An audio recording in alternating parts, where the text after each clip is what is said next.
This is what we most commonly see each day. People living normal lives. But what we fail to see is where they've been and how they feel. We are unable to see their pain, frustrations, and anguish.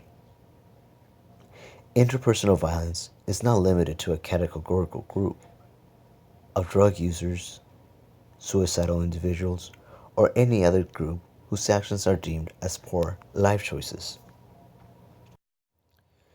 Interpersonal violence is a spectrum and it exists in all of us.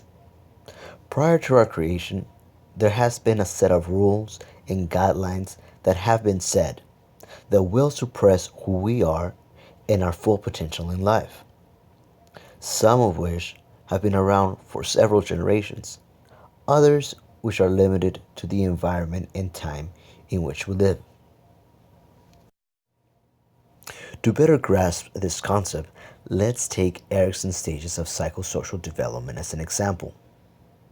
Each conflict we face in each stage of our development is said to have an outcome, which, when successfully established or completed, can help one feel and have the ability to have hope, will, purpose, competence, fidelity, love, care, and wisdom. These stages and outcomes are all interconnected. Since the moment we are born, we learn the concept of trust. If we cannot rely on our caregivers, we begin to distrust the environment we live in. In turn, we attempt to trust on ourselves. But soon enough, we realize we need those around us to survive. This can turn into unresolved feelings such as impotence and guilt.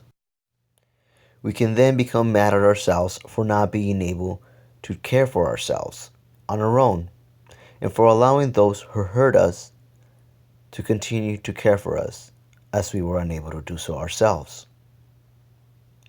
Life, however, has many stages. So much can happen in the blink of an eye, and emotional corrective experiences can take place. These experiences are those in which we are able to learn from our experience and develop a sense of resiliency as we begin to thrive.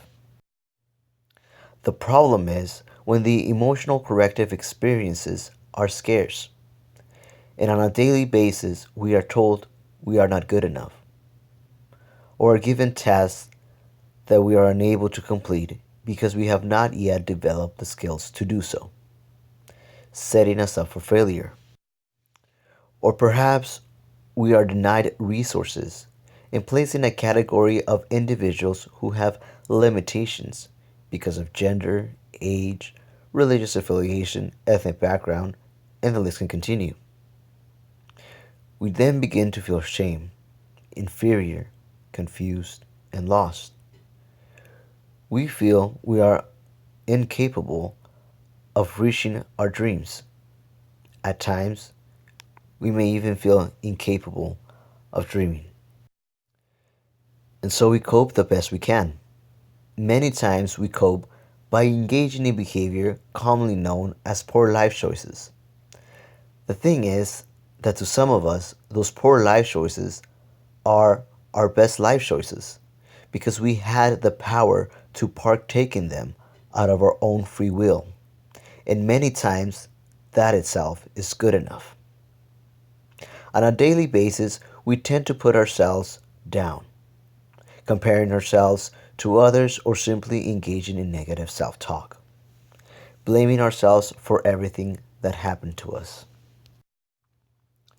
not realizing that our friends, families, bullies, schools, hospitals, prisons, court systems, religions, media, and all that is around us affect how we feel about ourselves.